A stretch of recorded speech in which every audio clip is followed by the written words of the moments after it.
tomato mix হলে আর হতো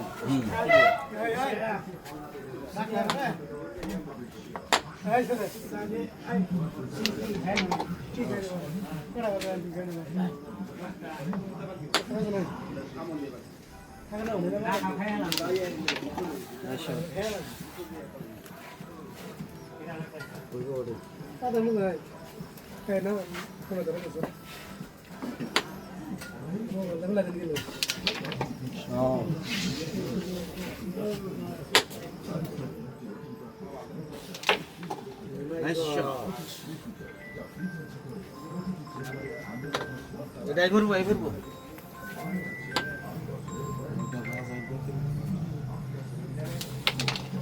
টাচটা লাগলে এটাই পুরো গেছে গুলো গেছে টান দে